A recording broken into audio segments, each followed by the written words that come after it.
ఇంట్లో బ్రెడ్ ఉంటే ఎన్నో రకాల రెసిపీస్ చేయొచ్చు.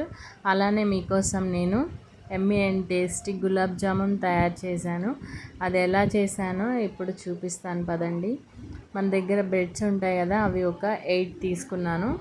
వాటిని సైడ్స్ అంతా కట్ చేసి ఇలా పెట్టుకున్నాను. వీటిని మిక్సీ జార్లోకి వేసుకొని పౌడర్ లాగా మెత్తగా చేసుకోవాలి. మెత్తగా చేసుకున్న తర్వాత దాంట్లో మనము మిల్క్ వేసి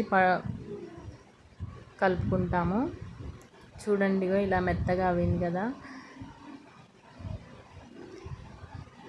ఏదో ఒకటి చేసి పెడుతూనే ఉండాలి గైస్ పిల్లలకి.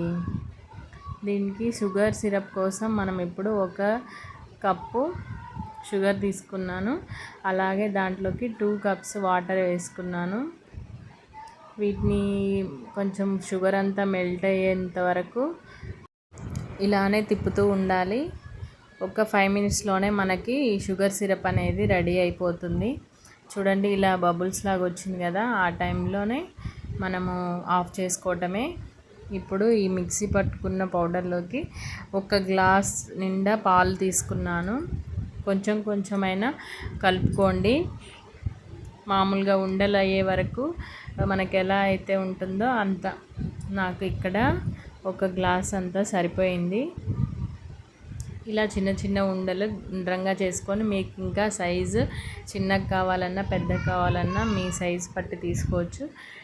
డీప్ ఫ్రై కోసం మనం ప్యాన్లో ఆయిల్ వేసుకొని హీట్ చేసుకున్న తర్వాత ఇప్పుడు మనం ఈ బాల్స్ని ఎర్రగా వేయించుకోవాలి. గోల్డెన్ బ్రౌన్ వరకు వచ్చినా పర్వాలేదు, మరీ రెడ్ అవసరం లేదు. దీనికి కూడా ఒక 2 మినిట్స్లోనే ఇవి రెడీ అయిపోతాయి. ఇవి మంచిగా వేయించుకున్న తర్వాత తీసి పక్కన పెట్టుకుందాము. వీటిని చూడండి, ఇలా చేశాను. గులాబ్ జామున్ పౌడర్తో మనం చేసుకోకుండా ఇలా ఒకసారి ట్రై చేసి చూడండి. పిల్లలకి పెద్దలకి ఎంతో ఇష్టంగా ఉంటుంది. ఇప్పుడు ఈ బాల్స్ని మనం తయారు చేసుకున్న ఈ లిక్విడ్స్లో వేసాను. ఈ వీడియో తప్పకుండా లైక్ చేయండి.